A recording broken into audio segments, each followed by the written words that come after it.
시어머니가 우리 집에 처음 들어오시던 날 현관문 앞에서 한참을 서 계셨다. 슬리퍼를 가지런히 벗어놓으시고 마치 남의 집에 초대받은 손님처럼 허리를 꼿꼿이 세운 채 문턱을 넘지 못하셨다. 40년 가까이 수학을 가르치셨던 분이다. 중학교 교단에서 정년퇴직을 하시고 퇴직금으로 마련한 작은 아파트에서 홀로 사시던 분이다. 그 아파트 거실에는 제자들이 보내온 감사 편지가 액자에 담겨 벽 한 면을 가득 채우고 있었다. 나는 그 벽을 기억한다. 처음 시어머니를 뵈러 갔을 때 준호가 내 손을 잡고 말했었다. 우리 어머니 자존심이 하늘을 찌르는 분이야. 그런데 속은 두부보다 무르셔. 그랬다. 김정순이라는 사람은 그런 분이었다. 준호와 내가 결혼한 것은 26살 때였다.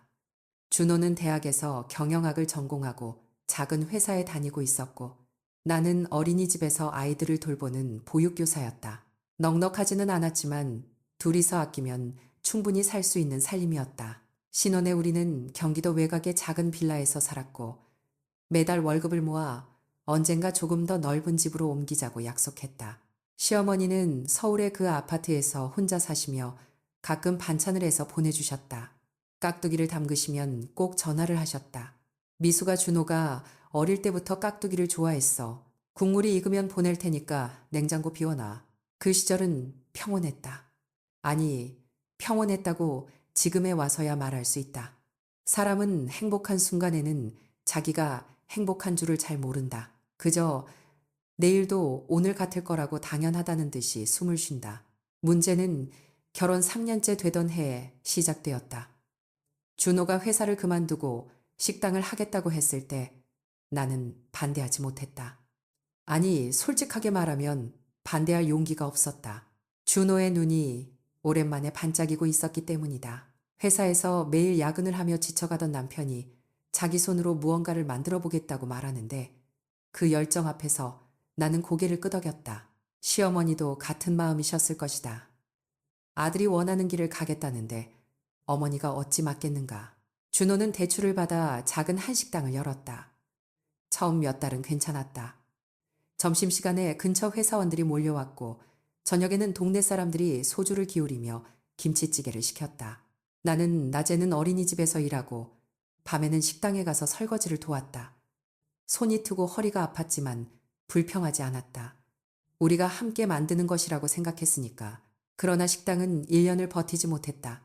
바로 옆 건물에 대형 프랜차이즈가 들어왔고 손님은 반으로 줄었다. 그 다음 달에는 반의 반이 되었다. 준호는 메뉴를 바꿔보겠다며 식자재 업체를 바꾸고 인테리어를 고치고 할인 행사를 했다. 그때마다 돈이 나갔다. 대출 위에 대출이 쌓였고 카드 돌려막기가 시작되었다. 내가 그 사실을 알았을 때는 이미 빚이 3억 원을 넘긴 뒤였다. 준호가 식당 문을 닫던 날 밤 나는 남편이 우는 것을 처음 보았다. 소리 없이 어깨만 떨면서 어두운 방구석에 쭈그리고 앉아 있었다. 내가 등을 쓸어주자 준호가 말했다. 어머니한테 어떻게 말하지? 나는 아무 대답도 할 수 없었다. 그저 그 넓은 등이 이렇게 좁았던가 하는 생각만 들었다. 그런데 시어머니는 이미 알고 계셨다. 우리가 찾아뵙기도 전에 전화가 왔다. 준호야, 내일 어머니 집으로 와라. 미숙이도 같이. 시어머니의 아파트에 도착했을 때 거실 테이블 위에 서류 뭉치가 놓여 있었다. 부동산 매매 계약서였다. 시어머니가 40년간 모은 돈으로 사신 유일한 재산 그 아파트를 파신 것이었다. 나는 다리에 힘이 풀려 그 자리에 주저앉았다. 준호가 소리를 질렀다. 어머니, 이게 무슨 짓이에요? 시어머니는 아들의 얼굴을 한참 바라보시더니 조용히 말씀하셨다. 짓이 아니라 결정이다. 내가 쓸 데가 없는 돈이야. 눈도 마주치지 않으시고 찻잔만 만지작거리셨지만 손끝이 미세하게 떨리고 있었다. 나는 그 떨림을 보았고 평생 잊지 못할 것이다. 그렇게 시어머니의 집은 사라졌고 빚의 상당 부분이 갚아졌다. 하지만 남은 빚은 여전히 우리 어깨를 짓눌렀다. 시어머니는 우리 빌라로 오셨다. 방 2개짜리 좁은 집에 세 식구가 그로부터 12년이라는 시간이 흘렀다. 12년. 글자로 쓰면 짧지만 살아낸 사람에게는 한 생애와 같았다. 준호는 다시 회사에 취직했다. 작은 물류회사의 말단 사원부터 시작해서 새벽마다 일어나 출근하고 야근을 밥 먹듯 하며 천천히 대리가 되고 과장이 되었다. 나는 어린이집 일을 계속하면서 틈틈이 학습지 부업을 했다. 시어머니는 동네 중학생들에게 수학 과외를 하셨다. 이른이 넘은 나이에 아이들 앞에서 분필 대신 볼펜을 쥐고 2차 방정식을 풀어주시는 모습을 나는 설거지를 하면서 부엌 너머로 바라보곤 했다. 아이가 태어난 것은 시어머니가 오시고 2년째 되던 해였다. 민재라는 이름은 시어머니가 지어주셨다. 백성민의 재주제, 사람들 사이에서 빛나는 재주를 가진 아이가 되라고. 시어머니는 민재를 보시며 웃으셨다. 내가 그분의 웃음을 본 것은 우리 집에 오신 뒤 그때가 처음이었다. 12년 동안 우리 가족은 한 달도 빠짐없이 빚을 갚아나갔다. 외식을 하지 않았고 여행을 가지 않았고 새 옷은 명절에만 한 벌씩 샀다. 시어머니는 당신 과외비를 한 푼도 쓰지 않으시고 고스란히 생활비 봉투에 넣어두셨다.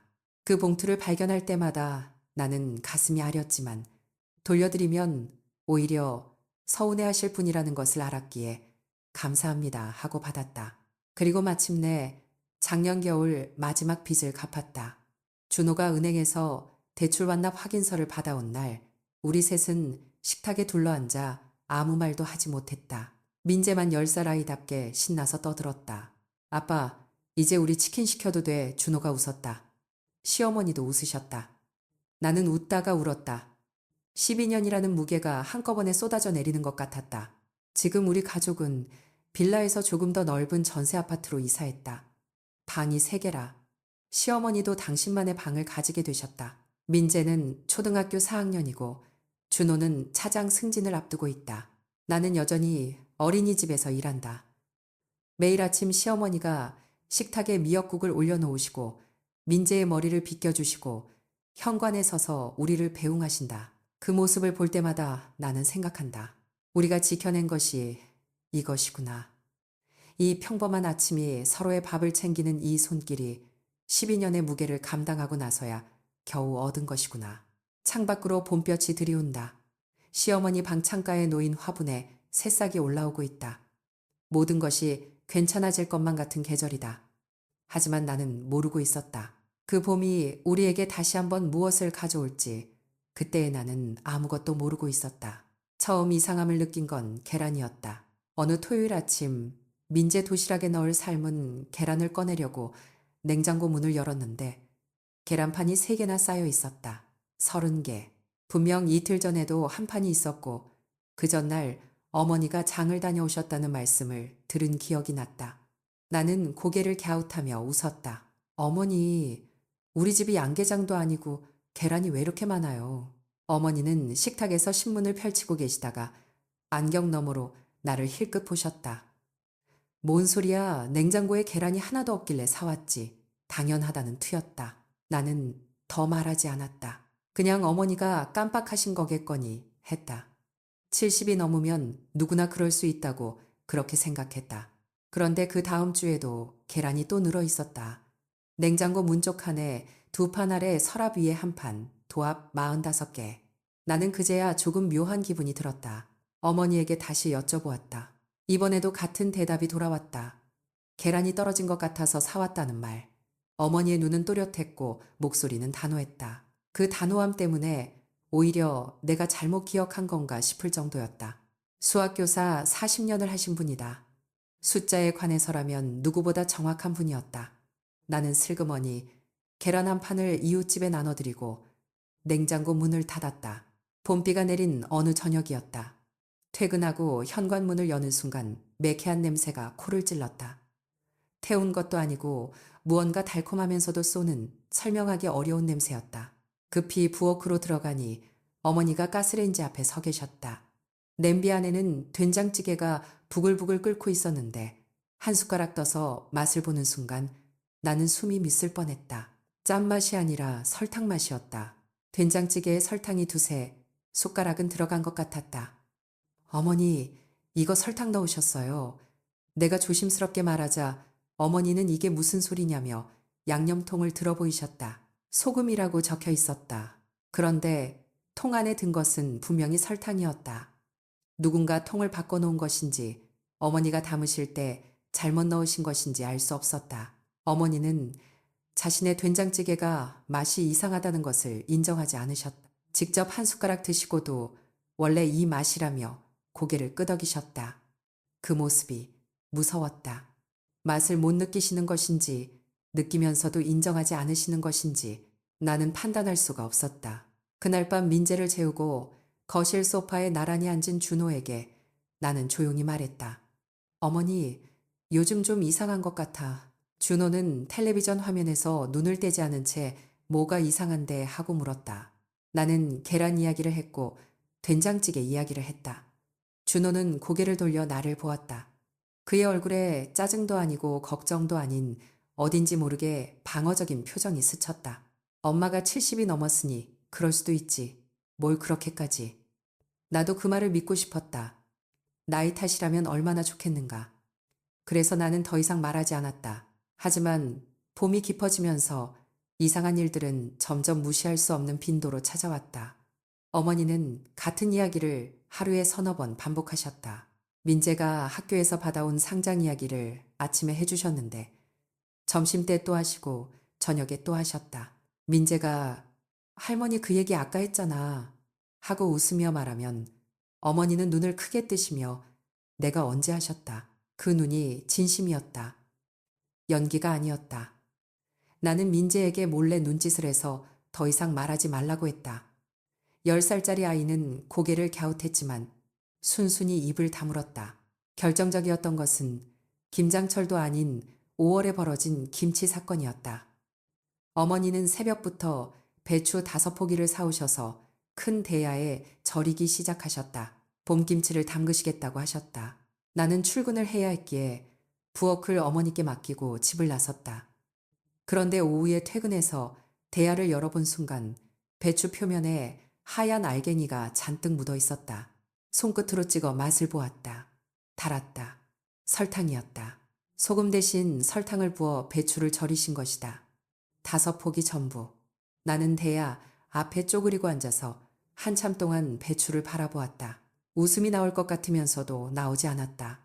코끝이 시큰했다. 어머니는 자기 방에서 낮잠을 주무시고 계셨다. 창가에 놓인 화분 옆으로 오후 햇살이 비스듬히 들어와 어머니의 희끗한 머리카락 위에 내려앉아 있었다. 잠든 얼굴은 평온했다. 주름 사이에 12년의 고생이, 40년의 교단 생활이 평생을 숫자와 논리 속에서 살아온 사람의 자부심이 새겨져 있었다. 그 얼굴을 보며 나는 생각했다. 이분이 소금과 설탕을 구분하지 못한다는 것이 어떤 의미인지. 그날 밤이었다. 민재가 잠든 뒤 나는 안방문을 닫고 준호 앞에 앉았다. 이번에는 준호도 텔레비전을 보고 있지 않았다. 그도 무언가 느끼고 있었던 것이다. 거실 쪽에서 어머니가 혼잣말을 하시는 소리가 희미하게 들려왔다. 누구에게인가 수학 문제를 설명하시는 것 같았다. 이미 학생도 없고 칠판도 없는 빈 거실에서 나는 천천히 입을 열었다. 어머니 병원에 모시고 가야 할 것 같아. 준호는 대답하지 않았다. 나는 그의 손을 잡았다. 그의 손가락이 미세하게 떨리고 있었다. 한참 뒤에야 준호가 입을 열었다. 목소리가 잠긴 채였다. 알아. 나도 알아. 그게 전부였다. 그 짧은 두 마디가 인정이었고 항복이었고 두려움이었다. 창밖에서는 봄비가 다시 내리고 있었다. 빗소리가 유난히 크게 들렸다. 나는 준호의 손을 놓지 않은 채 어둠 속에 앉아 있었다. 냉장고에서 윙하는 소리가 났다. 그 안에는 아마 또 계란이 늘어나 있을 것이다. 내일 아침 문을 열면 확인하게 되겠지. 나는 그것이 무섭지 않다고 스스로에게 말했다. 하지만 심장은 솔직했다. 쿵쿵거리는 박동이 좀처럼 가라앉지 않았다. 병원에 가자는 말을 꺼내기까지 사흘이 걸렸다. 아침마다 식탁 앞에 앉아 어머니의 얼굴을 살피며 오늘은 말해야지, 오늘은 꼭 하고 다짐했지만 어머니가 평소처럼 현관에 나와 민재 신발끈을 메어주는 모습을 보면 목구멍이 막혀버렸다. 그 손은 여전히 정확했다. 나비 매듭을 짓는 손끝에는 40년간 분필을 쥐었던 사람 특유의 단단한 굳은 살이 남아있었다. 저 손이 아직 이렇게 정확한데 내가 지금 뭘 의심하는 걸까? 그런 생각이 들다가도 냉장고 문을 열면 계란이 또 한 판 늘어 있었고 나는 다시 입술을 깨물었다. 결국 준호가 먼저 말을 꺼냈다.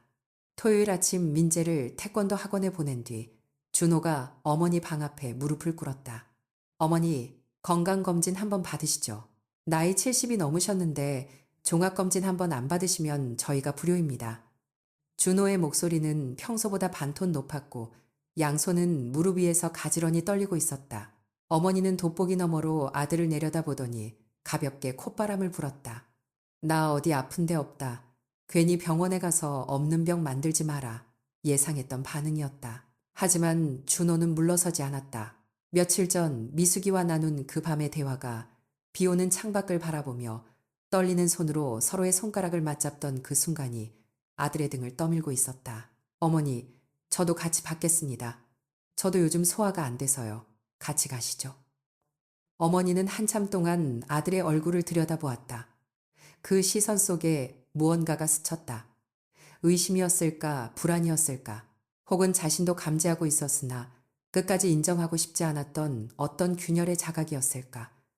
길고 무거운 침묵이 흐른 뒤 어머니가 입을 열었다. 그래, 네가 검진 받을 거면 나도 따라가마. 5월의 마지막 주 월요일, 우리 셋은 서울 강남의 대학병원 신경과를 찾았다. 접수 창구에서부터 어머니의 등이 곧게 펴졌다. 대기실 의자에 앉아서도 허리를 기대지 않았고 간호사가 이름을 부르자 또렷한 목소리로 네 하고 대답했다. 나는 그 당당한 뒷모습이 오히려 아팠다. 인지기능 검사는 2시간 가까이 이어졌다. 날짜를 묻고 단어를 외우게 하고 시계를 그리게 하고 숫자를 거꾸로 세게 했다. 검사실 밖 복도에서 나와 준호는 나란히 앉아 한마디도 하지 못했다. 형광등 불빛이 유난히 하얗게 느껴졌고 어디선가 소독약 냄새가 번져왔다. 준호는 손등으로 코밑을 훔쳤다. 울고 있는 건 아니었다. 아직은. 결과는 일주일 뒤에 나왔다. 담당 전문의는 안경 너머로 우리 부부를 번갈아 보더니 조심스럽게 말했다. MRI 영상에서 해마 부위의 위축이 관찰됩니다. 인지기능 검사 결과와 종합하면 초기에서 중기 사이에 알츠하이머형 치매로 판단됩니다. 약물 치료를 시작하셔야 합니다. 그 말이 귓속을 통과하는 동안 세상의 소리가 전부 물속으로 가라앉는 것 같았다. 준호의 손이 내 무릎 위에서 내 손을 잡았다. 손가락이 차가웠다. 나는 의사에게 물었다. 어머니께 어떻게 말씀드려야 할까요? 의사는 잠시 멈추었다가 환자분의 성격과 자존심을 고려하셔서 가족분들이 판단하시는 것이 좋겠습니다. 라고 답했다. 그 판단이라는 것이 이렇게 무거운 것인 줄 그때는 미처 몰랐다. 어머니에게 진단명을 전한 것은 준호였다. 어머니 검사 결과가 나왔는데요. 기억력에 관련된 부분이 조금 약해져 있대요. 약을 드시면 더 나빠지는 걸 늦출 수 있다고 합니다. 준호는 치매라는 단어를 끝까지 쓰지 않았다. 그런데 어머니는 알아버렸다. 아들의 눈을 정면으로 바라보며 천천히 되물었다. 치매라는 거지. 그 두 글자가 거실 공기를 갈라놓았다. 어머니의 눈이 떨리고 있었지만 목소리만은 수학 문제의 정답을 선언하듯 단호했다. 나는 치매가 아니다. 그 병원이 잘못 본 거다. 다른 병원에 가자. 그렇게 병원 순례가 시작되었다. 이른바 병원 쇼핑이라 불리는 그 고통의 여정을 강남의 대학병원에서 시작해 분당 일산 수원까지 어머니는 내가 원하는 결과가 나올 때까지 검사를 받겠다고 고집했다. 두 번째 병원에서도 같은 진단이 나왔고 세 번째 병원에서도 의사는 고개를 가로저었다. 네 번째 병원의 대기실에서 어머니가 갑자기 일어서더니 조용히 말했다. 됐다. 더 이상 안 간다.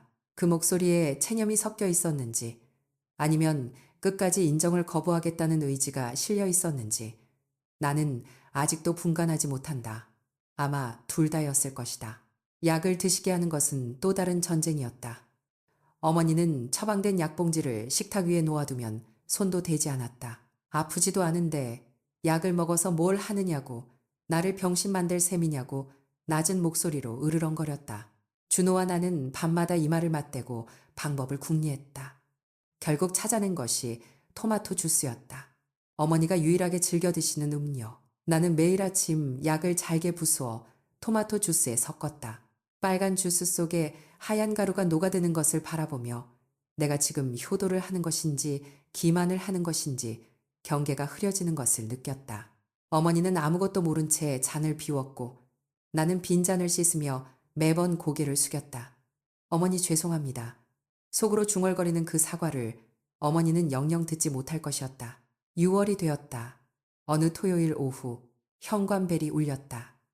문을 열자 단정한 베이지색 재킷을 입은 여자가 서 있었다. 최은영. 어머니의 제자였다. 40년 교직 생활 중 어머니가 가장 아끼고 가장 자랑스러워 하셨던 학생. 가난한 가정 형편에 학교를 그만두려던 17살의 은영이를 어머니가 3년간 수업료 한 푼 받지 않고 과외하여 서울대에 보냈다는 이야기를 나는 수십 번 들었다. 어머니가 그 이야기를 할 때면 눈가에 잔주름이 부채처럼 펴지며 세상에서 가장 환한 얼굴이 되곤 했다. 은영 씨가 거실로 들어섰다. 선생님, 은영이 왔어요. 은영 씨의 목소리가 살짝 떨렸다. 어머니는 소파에 앉아 은영 씨를 올려다보았다. 3초, 5초, 7초. 시간이 흘렀다. 어머니의 눈동자가 은영 씨의 얼굴 위를 천천히 오갔다. 이마에서 눈썹으로, 코에서 입술로. 마치 오래된 교과서에 흐릿해진 글씨를 판독하려는 것처럼. 그리고 어머니가 입을 열었다. 누구시더라. 그 세 글자가 거실의 공기를 전부 빨아들였다. 은영 씨의 얼굴에서 혈기가 빠져나갔다. 입술이 미세하게 벌어졌다가 다물어졌다. 나는 부엌 문틀에 기대선 채 두 사람을 바라보았고 심장이 쥐어 짜이는 것 같았다. 은영 씨가 간신히 웃음을 지어 보였다. 선생님, 최은영이요. 2차 방정식 못 풀어서 매일 혼나던 은영이요. 어머니가 고개를 갸우뚱했다. 은영이가 누구요? 한 번도 아닌 두 번의 부정. 은영 씨의 눈에서 눈물이 소리 없이 흘러내렸다. 그런데도 은영 씨는 끝까지 웃으며 어머니 손을 잡았다. 괜찮아요, 선생님. 제가 또 올게요. 또 올게요. 은영 씨를 현관까지 배웅하며 나는 아무 말도 하지 못했다. 은영 씨가 신발을 신으며 고개를 숙인 채 속삭였다. 언니, 선생님 약 꼭 챙겨드려요. 부탁이에요. 그 목소리에 담긴 것은 슬픔만이 아니었다. 40년 전 자신의 인생을 바꿔준 사람의 기억 속에서 자신이 지워져 가고 있다는 그 존재론적 공포가 숨어 있었다. 문이 닫혔다. 나는 현관에 서서 한참을 움직이지 못했다. 거실에서 어머니의 목소리가 들렸다. 미수가 오늘 손님 왔었나? 나는 눈을 감았다. 그리고 대답했다. 네 어머니 택배 아저씨 다녀갔어요. 그 거짓말이 혀끝에서 얼마나 쉽게 굴러나왔는지가 그날 밤 나를 가장 오래 울게 만든 것이었다. 6월의 끝자락, 장마가 시작되기 직전에 그 묘한 정적 속에서 일은 벌어졌다. 토요일 아침이었다. 민재는 평소보다 30분 일찍 태권도장에 갔고 준호는 주말 출근을 위해 서둘러 집을 나선 뒤였다. 미숙은 부엌에서 토마토 주스를 만들고 있었다. 작은 절구에 흰 알약 2알을 올려놓고 조심스럽게 빻는 동작이 이제는 손에 완전히 배어 있었다. 가루가 고운 분말이 될 때까지 숟가락 끝으로 한 번 더 으깨고 주스에 천천히 저어 넣었다. 투명한 붉은빛 속으로 하얀 가루가 사라지는 것을 바라보며 미숙은 매일 아침 같은 생각을 했다. 이것이 돌봄인가 속임인가. 그 경계는 이미 오래전에 허물어졌다. 컵을 쟁반에 올려 시어머니 방으로 향하던 길이었다. 복도 끝에서 둔탁한 소리가 들렸다. 무언가가 바닥에 쓰러지는 묵직하고 단단한 충격음이었다. 미숙은 쟁반을 복도 바닥에 내려놓고 뛰었다. 시어머니 방문을 열었을 때 김정순 여사는 화장대 옆 마루 위에 옆으로 쓰러져 있었다. 눈이 반쯤 감겨 있었고 입술이 파르르 떨리고 있었다. 오른손이 허공을 더듬었다. 마치 보이지 않는 칠판 위에 무언가를 쓰려는 것처럼. 어머니 저예요. 미숙이에요. 미숙은 시어머니의 머리를 두 손으로 받쳤다. 손바닥에 닿은 뒤통수가 식은땀으로 젖어 있었다. 정순 여사의 눈동자가 초점 없이 천장을 헤맸다. 입에서 가늘고 불완전한 소리가 새어나왔다. 2차 방정식의 그네. 미숙은 그 소리를 듣는 순간 숨이 돋는 줄 알았다. 의식이 흐려지는 와중에도 이 사람의 영혼은 교단 위에 서 있었다. 119에 전화를 건 미숙의 손은 거의 쓸모가 없을 만큼 떨리고 있었다. 구급대원에게 주소를 말하면서 동시에 준호에게 문자를 보냈다. 어머니 쓰러지셨어. 빨리 와. 응급실.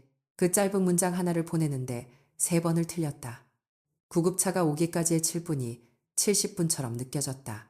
미숙은 시어머니의 손을 잡고 마루 위에 무릎을 꿇은 채 괜찮으세요.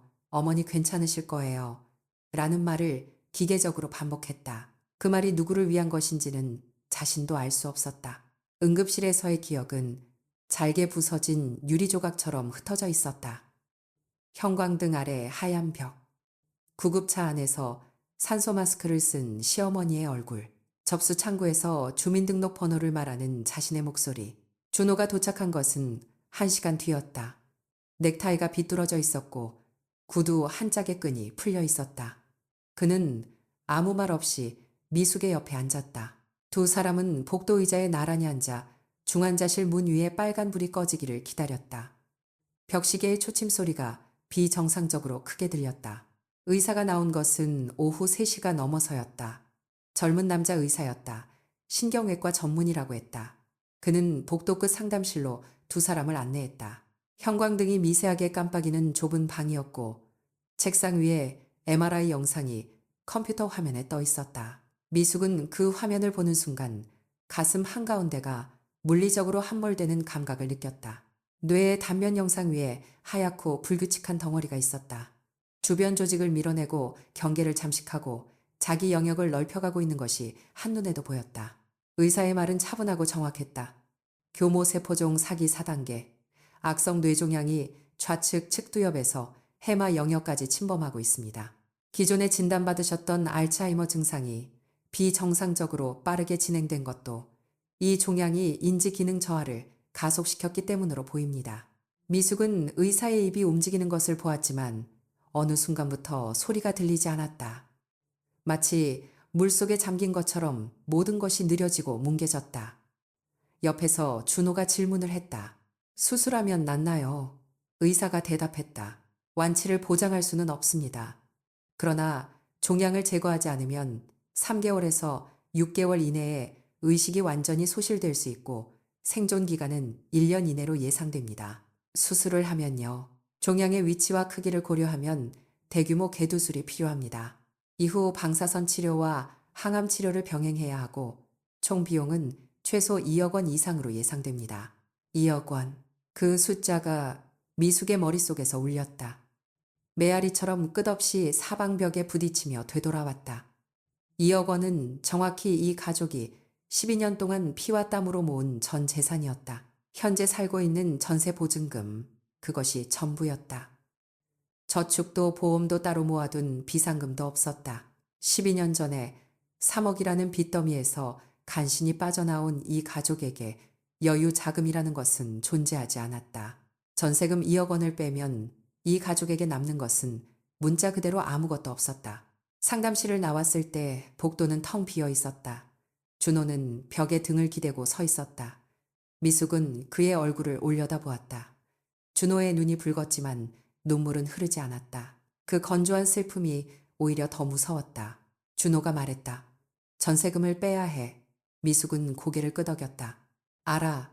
라고 대답했다. 그 두 글자가 입 밖으로 나오는데 온몸에 힘이 필요했다. 집에 돌아온 것은 밤 9시였다. 민재는 이미 태권도장에서 돌아와 거실에서 잠들어 있었다.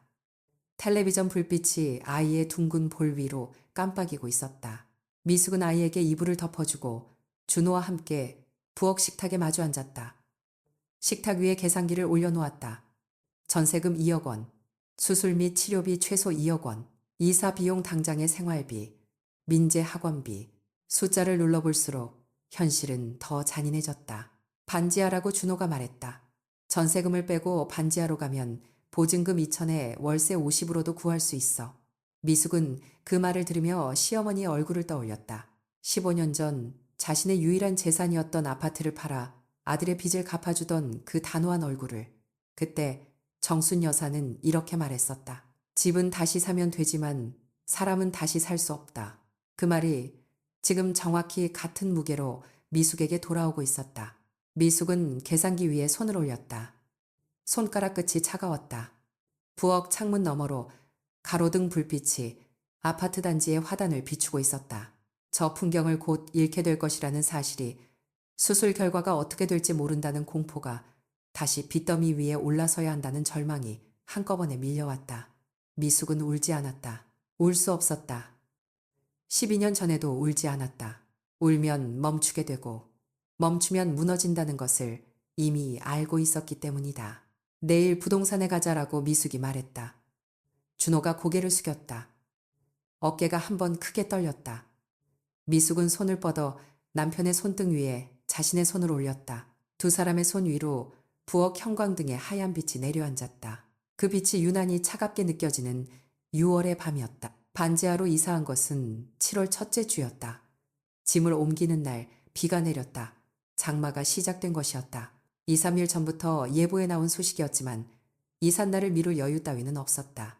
전세금 2억 원은 이미 병원 수납 계좌로 이체되었고 새 반지하 보증금 200만 원과 첫 달 월세 50만 원을 제하고 나니 통장에는 정확히 83만 4천 원이 남았다. 미숙은 그 숫자를 핸드폰 메모장에 적어두고 화면을 껐다. 반지하 방은 2개였다. 큰 방에 민재 매트리스를 깔고 작은 방에 미숙과 준호의 이불을 폈다. 어머니 방은 없었다. 어머니는 병원에 계셨으니까.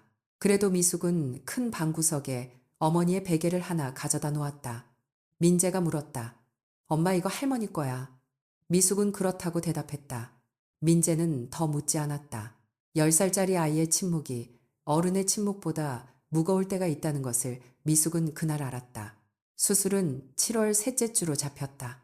그 사이 어머니는 병실에서 대부분의 시간을 주무셨다. 깨어 계실 때면 간혹 미숙의 손을 잡고 여기가 어디냐고 물으셨다. 미숙은 병원이라고 말씀드렸다. 어머니는 고개를 끄덕이셨다가 5분 뒤에 다시 같은 질문을 하셨다. 반복되는 그 물음이 미숙에게는 차라리 위안이었다. 질문을 하신다는 것은 아직 궁금해 하신다는 것이고 궁금해 하신다는 것은 아직 이 세상에 붙들려 계신다는 뜻이었으니까. 사고는 수술을 닷새 앞둔 목요일 오후에 일어났다. 민재의 태권도 학원에서 전화가 왔다. 미숙은 어머니 병실 복도에 서서 그 전화를 받았다. 관장님의 목소리가 평소와 달랐다. 숨을 몰아쉬는 소리가 먼저 들렸고 그 다음에 단어들이 왔다. 민재가 겨루기 도중 쓰러졌습니다. 의식이 없습니다. 구급차가 오고 있습니다. 미숙은 복도 벽에 등을 기댔다. 다리에서 힘이 빠지는 것이 아니라 바닥이 사라지는 느낌이었다. 어느 병원이냐고 물었다. 관장님이 병원 이름을 말했다. 어머니가 입원해 계신 바로 이 병원이었다. 미숙은 전화를 끊고 엘리베이터를 타지 않았다. 계단을 뛰어내려갔다. 4층에서 1층 응급실까지 내려가는 동안 미숙의 머릿속에는 아무 생각도 없었다. 생각이 멈추는 것이 공포의 마지막 단계라는 것을 그때 처음 알았다. 응급실 커튼 너머로 민재가 보였다. 아이의 얼굴이 핫쬐다. 입술에 핏기가 없었다. 산소 마스크가 코와 입을 덮고 있었고 심전도 모니터가 불규칙한 선을 그리고 있었다. 미숙은 아이의 손을 잡았다. 손이 차가웠다. 어머니 손보다 차가웠다. 그것이 미숙을 무너뜨렸다. 무너뜨렸지만 무너지지는 않았다. 무너질 수 없었다. 담당 의사가 설명했다. 선천성, 심장 판막 이상, 비대성, 심근증이 동반된 상태. 태어날 때부터 있었으나 무증상으로 지나온 것이 격렬한 운동 중 급성 심부전으로 발현된 것이다. 판막 교체 수술이 필요하다. 이식 수술이다. 시간이 많지 않다. 미숙은 물었다. 비용이 얼마입니까? 의사가 잠시 멈추었다가 대답했다. 수술비와 이식 후 관리비를 합산하면 최소 1억 2천만 원입니다. 미숙은 그 숫자를 들었다. 숫자가 귀를 통과해 가슴 한가운데에 박혔다. 1억 2천. 어머니 수술비 2억 원 중에서 이미 선납금으로 8천만 원이 나갔다. 남은 금액이 1억 2천만 원이었다. 정확히 같은 숫자였다. 세상이 이런 잔인한 산수를 내미는 것이 미숙에게는 저주처럼 느껴졌다. 준호에게 전화했다. 준호는 회사에서 바로 뛰쳐나왔다.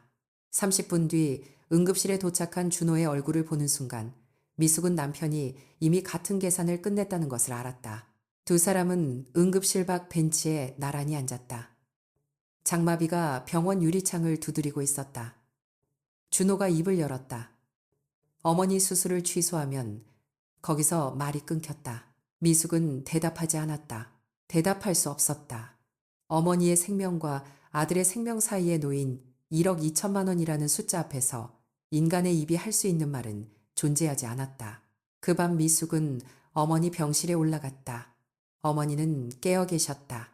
눈이 맑았다. 그 맑음이 미숙을 놀라게 했다. 지난 한 달간 본 적 없는 선명함이었다. 어머니가 말씀하셨다. 미숙아 앉아봐. 미숙은 침대 옆 의자에 앉았다. 어머니가 미숙의 손을 잡으셨다. 손에 힘이 있었다. 어머니는 말씀하셨다. 민재가 아프다며 미숙의 심장이 멈추었다. 누가 말씀드렸느냐고 묻자 어머니는 고개를 저으셨다. 아무도 안 했어. 그냥 알아. 엄마가 모를 것 같으냐. 미숙은 아무 말도 하지 못했다. 어머니는 창밖을 보셨다. 빗줄기가 가로등 불빛을 갈라놓고 있었다. 어머니가 다시 입을 여셨다. 목소리가 떨리지 않았다. 수학에서 연립방정식이라는 게 있어. 미지수가 2개인데 식이 하나밖에 없으면 풀 수 없는 문제야. 그런데 말이다. 미지수 하나를 알면 나머지는 저절로 풀려. 나는 이미 답을 안다. 미숙은 어머니의 눈을 보았다. 거기에 눈물은 없었다. 대신 40년간 교단에 서서 수천 명의 아이들에게 풀이를 알려주던 교사의 확신이 있었다. 어머니가 말씀하셨다. 내 수술 취소해라. 미숙이 입을 열려는 순간 어머니가 손을 들어 막으셨다. 듣기만 해. 내가 70이야. 충분히 살았어. 민재는 10살이야. 그 아이 앞에는 70년이 남았어. 내가 뭘 더 설명해야 하겠느냐. 미숙의 입술이 떨렸다. 어머니가 계속하셨다. 15년 전에 내가 집을 팔았을 때 사람들이 미쳤다고 했어. 그런데 나는 한 번도 후회한 적 없다. 집은 다시 사면 되지만 사람은 다시 살 수 없으니까. 그 말 기억하지. 미숙은 기억했다. 그 문장이 15년의 세월을 관통해 이 병실까지 도착한 것이었다. 어머니가 미숙의 손을 더 세게 잡으셨다. 준호를 불러다오. 미숙은 자리에서 일어나 복도로 나갔다. 준호는 이미 병실 문 앞에 서 있었다. 문 너머로 어머니의 말씀을 다 들은 것이 분명했다. 눈이 벌레게 부어 있었다. 준호가 안으로 들어갔다. 어머니 침대 앞에 무릎을 꿇었다.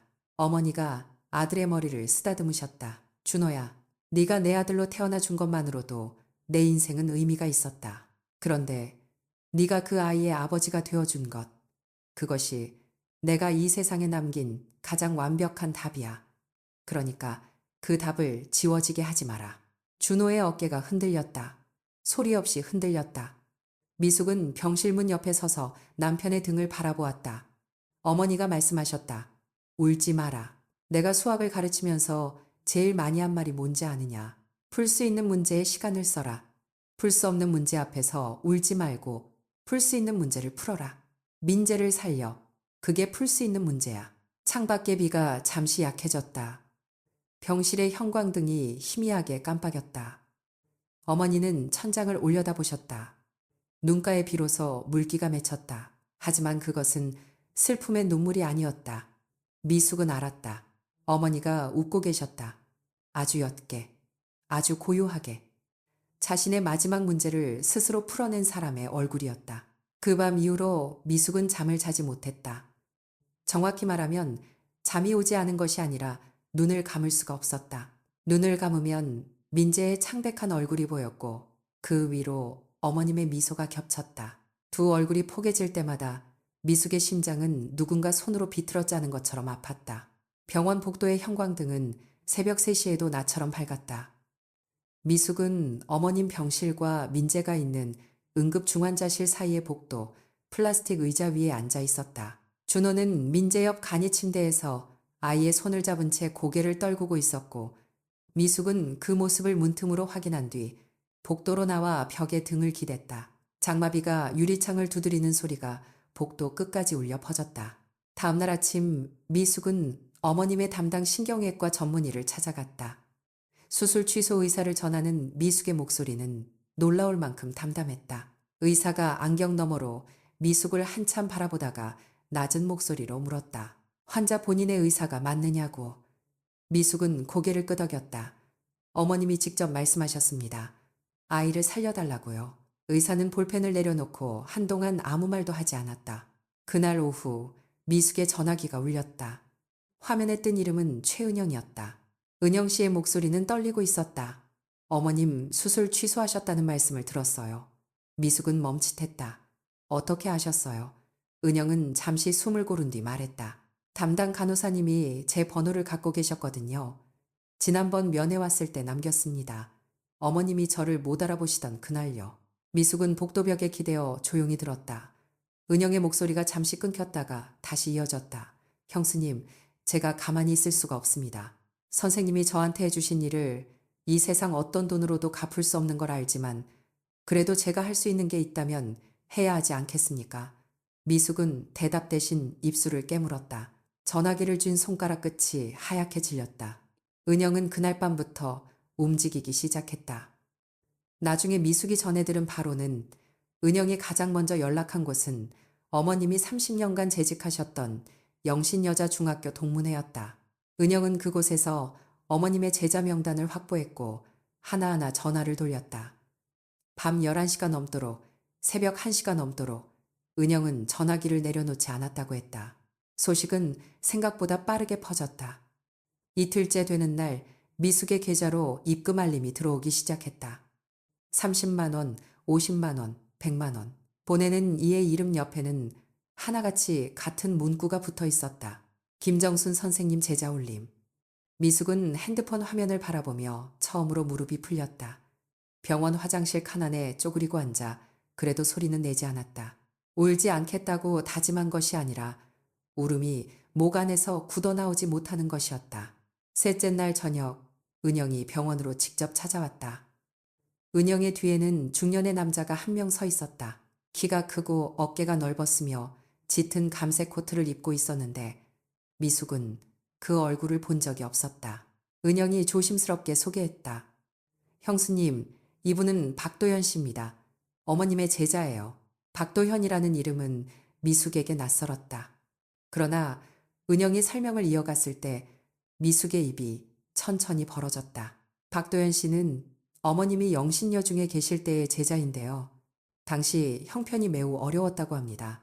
아버지가 안 계셨고 어머니가 시장에서 좌판을 하셨어요. 이분이 중학교 3학년이 되었을 때 학비를 낼 수 없는 상황이 되자 어머님이 3년 동안 중학교 3학년부터 고등학교 2학년까지 자비로 학비를 대주시고 수학 과외까지 해주셨다고 합니다. 어머님은 그 사실을 아무에게도 말씀하지 않으셨고요. 박도현 씨가 한 발 앞으로 나왔다. 그의 눈가가 붉었다. 그가 입을 열었을 때 목소리는 낮고 갈라져 있었다. 선생님이 아니었으면 저는 고등학교도 못 갔습니다. 지금 제가 이렇게 서 있을 수 있는 건 전부 그분 덕분입니다. 그가 양복 안주머니에서 봉투 하나를 꺼내 미숙에게 내밀었다. 미숙은 고개를 저었다. 이건 너무 큰 금액일 텐데요. 박도현 씨가 고개를 가로저으며 말했다. 큰 금액이 아닙니다. 제 전 재산을 들여도 선생님께 진 빚의 이자도 안 됩니다.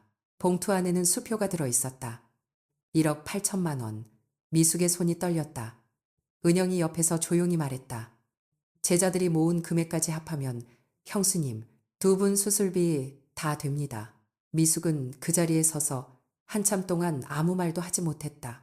복도의 형광등이 평소와 다름없이 밝았고 장마비가 여전히 유리창을 두드리고 있었으며 소독약 냄새가 공기 속에 배어 있었다. 세상은 아무것도 변하지 않은 것 같았는데 모든 것이 변해 있었다. 준호에게 이 소식을 전했을 때 준호는 민재의 침대 옆에서 두 손으로 얼굴을 감싸고 소리 없이 울었다.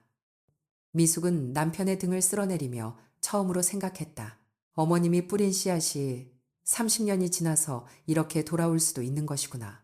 어머님의 수술이 먼저 진행되었다. 6시간이 걸렸다.